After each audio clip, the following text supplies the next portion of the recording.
Do not buy the new iPhone 15. You don't need to upgrade to the latest and greatest iPhone every year. But if you have an older iPhone, then I'll tell you if it's worth it to upgrade or not, based on what phone you have right now. First, we're going to start with the display.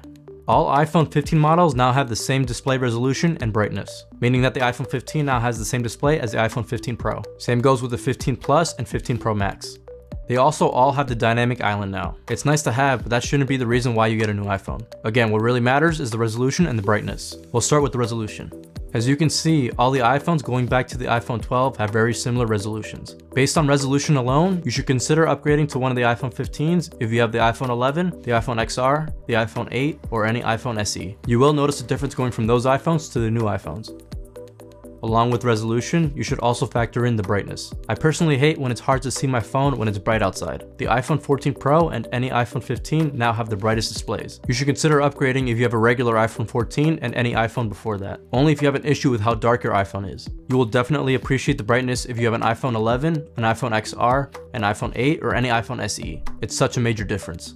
Next, we'll talk about weight and design. As you know by now, the new iPhone 15 Pros now have titanium, and that's supposed to make it around 9% lighter than the 14 Pro. The iPhone 14 Pros are the heaviest iPhones. The weight of the iPhone 15 Pro is most noticeable compared to the iPhone 14 Pro. But the titanium doesn't just make this a lighter phone. The weight of this iPhone seems to be spread out more evenly. If you have an iPhone 14 Pro, you can feel how top heavy it is, and that's mainly because of how big the cameras are. And because the weight is spread out more evenly on the new iPhones, it feels much lighter than just a 9% difference. The iPhone 14 Pro also had sharp edges. The new iPhone 15 Pro has rounder edges. This only really matters if you don't use a case on your phone. Because of all that, the iPhone 15 Pro is one of the best feeling iPhones they ever made. It's definitely something I didn't know I would like as much as I do now. Also, don't be fooled thinking that titanium makes this a stronger phone. The front is obviously still glass that can crack at any moment if you drop it. Next up, we'll talk about battery life. For day-to-day use, the iPhone 15 Pro is around the same or worse than the iPhone 14 Pro. Going from the 14 Pro to the iPhone 15 Pro wouldn't make much of a difference. Apple does claim that the iPhone 15 Pro Max has up to 9 more hours of video playback than the iPhone 12 Pro Max. And they also claim that the iPhone 15 Pro has up to 6 more hours of video playback than the iPhone 12 Pro. If you have any iPhone 12 or any older iPhones, then you should consider upgrading. In general, if your iPhone is older than 2 or 3 years, then you should consider upgrading or at least change the battery. Even just replacing the battery will make your phone even faster.